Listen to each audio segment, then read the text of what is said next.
Muito bem, voltamos com o segundo bloco do Super Notícias desta sexta-feira e como eu disse na passagem do primeiro bloco para a segunda parte da edição desta sexta, tenho a honra de poder receber mais uma vez aqui Lucas Gonçalves, economista, e todos nós aqui de Governador Valadares sabemos que quando o assunto é economia ou algum tema relacionado à questão financeira, Lucas Gonçalves é a grande referência. E como eu disse na passagem de bloco, hoje o assunto é educação financeira e a sua importância. Lucas, obrigado mais uma vez, seja muito bem-vindo e obrigado mais uma vez por ter aceitado o convite.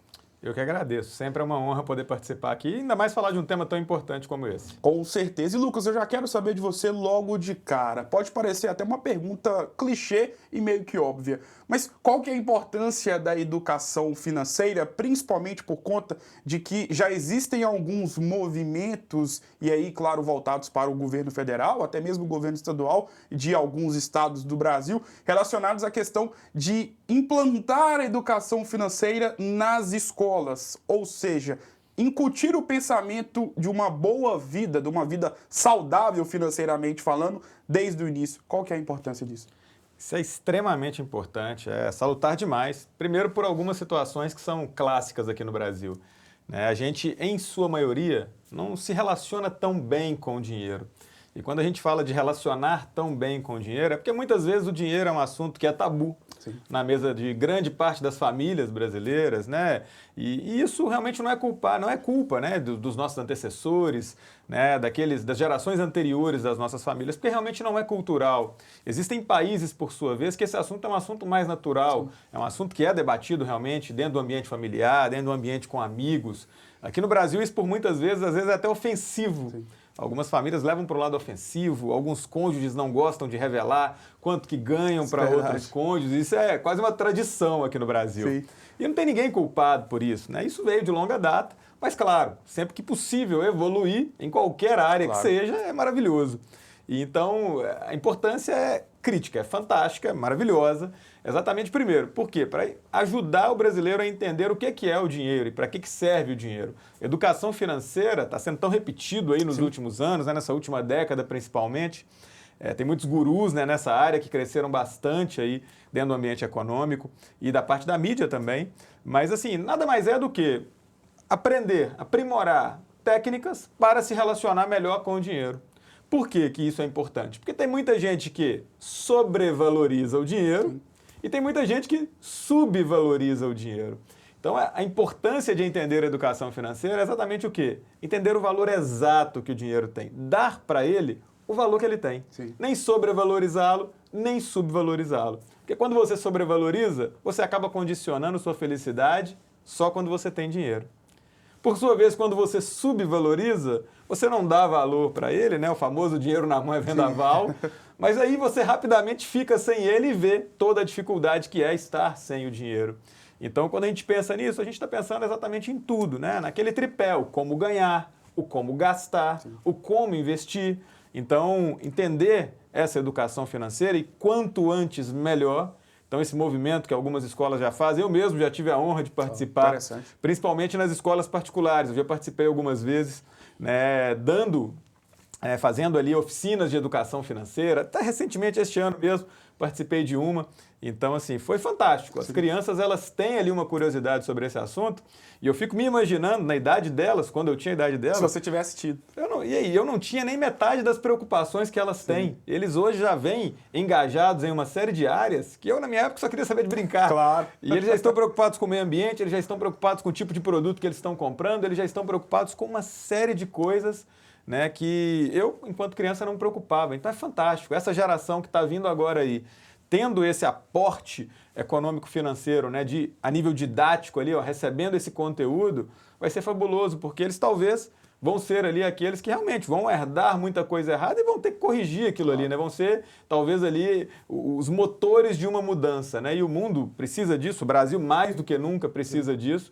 Então, essa geração que vem, quem sabe, pode trazer aí esse efeito de transformação. E Lucas, um dos pontos que você citou no início da sua explanação é em relação à questão do tripé. E um dos fatores que estão presentes, que está presente nesse tripé, que você acabou de ressaltar, é a questão do como gastar. E nós sabemos que, infelizmente, e principalmente neste momento pandêmico que todos nós estamos vivendo, que a questão financeira, a vida financeira do brasileiro acabou ficando e tem sido muito impactada por conta da pandemia de Covid-19. O brasileiro, ele gasta mal o seu dinheiro ou ele não sabe gastar? É isso aí, o brasileiro, ele, em sua maioria, é claro, a gente sempre sabe que existem aquelas Sim. exceções à regra, que são excepcionais, mas em sua primordial face aí, o brasileiro, ele preocupa-se muito no como ganhar. Então, muitas vezes, ele acha que a parte do tripé mais importante é o como ganhar. Então, se eu me desdobro, se eu trabalho muito, se eu tenho um emprego junto com mais outro e junto com mais outro, agora eu estou com 3 empregos, né? Então, estou ganhando bem. Já posso relaxar, já estou tranquilo, missão cumprida. Sim. E aí, na prática, não é assim. O como gastar, desse tripé ali, ele é tão importante quanto o como ganhar, o como investir também, tanto é que está em voga.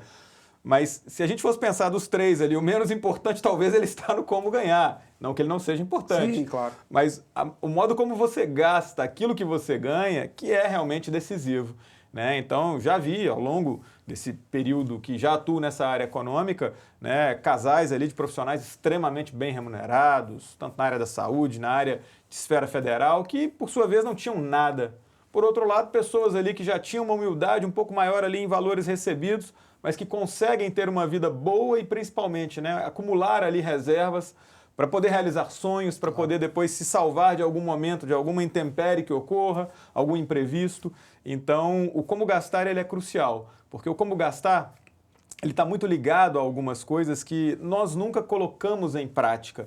Né? Se a gente fosse pegar um país que é o oposto do nosso nessa parte da educação financeira, está lá do outro lado do mundo, seria o Japão. Sim. Né? O japonês ele discute dinheiro no dia a dia, dentro do âmbito familiar. É muito comum que aquele padrinho ou madrinha dê para o seu afilhado uma carteira de investimentos quando ele nasce e tudo mais. Aqui no Brasil é uns R$50 da madrinha, da tia, a fralda, R$100, pacote de fralda. Né? Então, assim, o que acontece? É diferente, né? Lá é um país que já tem uma dinâmica diferente de ligação com o dinheiro. Então, como gastar, ele é muito importante porque ele está ligado a algumas situações que são o quê? Estratégia, disciplina e paciência.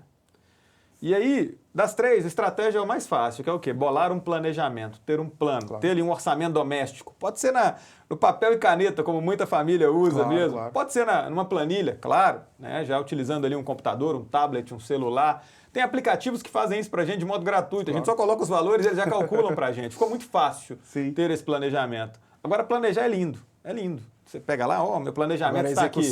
Agora segue ele, vai tentar seguir para você ver. É muito difícil, é muito difícil. Então é aí que entra a disciplina. E o principal, mesmo que você o siga com disciplina, o resultado não vem no curto prazo. Aí tem que ter a terceira parte, que é a paciência. E vai falar para qualquer pessoa, tenha paciência. Ter paciência é muito difícil, porque nós estamos no mundo agora. A gente tem informação, é no segundo que a gente quer. A gente não precisa esperar para mais nada. Se a gente quer comprar um produto, a gente não achou em algum local próximo, físico, a gente entra no aplicativo e compra ele naquele momento, entrega agora em 2 dias, 1 dia e por aí vai. Então, nesse mundo imediatista, a paciência ela realmente é algo sublime e muito difícil de você conseguir. Então, sim, é no como gastar que mora a primeira parte do segredo aí da coisa. E em relação à questão do como gastar, saúde financeira, educação financeira, enfim, chame como quiser, também tem um outro tripé que eu estou montando aqui agora para poder fazer essa pergunta em relação à questão do endividamento, que nós sabemos que essa questão do endividamento, principalmente neste momento que nós estamos vivendo, é algo que está bastante em voga. E saúde financeira ou educação financeira está diretamente ligada com a questão das dívidas, as pessoas que acabam ficando endividadas e se encontram numa situação complicada em relação ao gasto do dinheiro. Exatamente. E até mesmo para se endividar, né, muita gente às vezes acha estranho falar isso. Mas é quando você vai se endividar, é ali que você precisa de mais estratégia ainda. Então, eu vou me endividar, então eu já estou lascado mesmo, qualquer um que vier, eu pego. Não, não é assim. Porque aí você vai promover possivelmente aquele pior endividamento. Né? Qual que é o pior endividamento? O mais cômodo. quanto mais cômodo, pior o Dê um endividamento. exemplo. O que é mais cômodo do que, por exemplo, gastar tudo aquilo que você quer e não pagar a integralidade de uma fatura? Sim. É extremamente cômodo. É muito cômodo também utilizar ali um recurso adicional que tem direito na sua conta corrente e não pagar por ele no prazo indicado. É muito cômodo também. Sim. Já é mais difícil ir na instituição financeira e negociar isso lá. Já é mais difícil buscar ali algum outro tipo de endividamento. Sim. Já é mais difícil dar algo como garantia para conseguir o endividamento. É aí que está. Quanto mais cômodo, quanto mais fácil for endividar, piores as taxas. Sim. Por isso que número 1 e número 2 são, respectivamente, rotativo do cartão de crédito e cheque especial. Sim. São as duas piores. Se você pensa naquelas taxas menos piores, eu vou preferir chamar assim do que chamar melhores, porque para endividar não tem taxa boa. Não tem melhor. Né? Então, para você pegar as taxas menos piores, são aquelas que envolvem algum tipo de esforço. Sim. Ou você deixar um bem como garantia, isso reduz o risco da instituição financeira, por isso que ela te emite uma taxa menor. Claro. Ou você ir lá e negociar isso um pouco, vincular isso talvez com o recebimento que você tem ali, se você for servidor municipal, estadual, federal, né, o consignado, né, que se chama. Então, até para endividar, você tem que ter estratégia. E se você, que nos assiste, já está endividado, aí que você precisa ter mais estratégia ainda. Sim. Estratégia número 1, troque a sua dívida cara por uma dívida menos cara. Claro. Muita gente gosta de falar, troca uma cara por uma barata. Barata não tem, mas troca uma cara por uma menos cara. Se você está no rotativo e você pode pegar um consignado, faça essa troca. Claro. É hoje, não espere, agora. Se você está no rotativo, mas pode utilizar um penhor, faça. Se você está no cheque especial, mas pode passar por um crédito pessoal e você verificou ali que diminui 2%, 3% ao mês, faça. Porque isso vai impactar o quê? No montante, claro, naquele valor que vai ter incrementado com os juros e vai representar a sua dívida no futuro. Sim. Então, você tocou num ponto muito importante, que é isso. Onde que eu tenho que ter mais estratégia? Quando eu estou em apuros. É ali que eu preciso ter mais estratégia.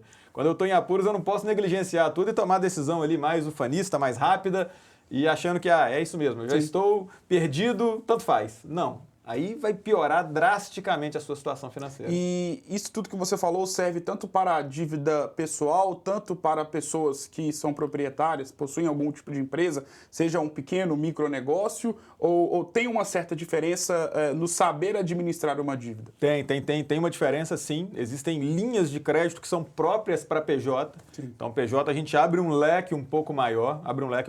Esse exemplo que eu dei vale, assim, incisivamente na pessoa física.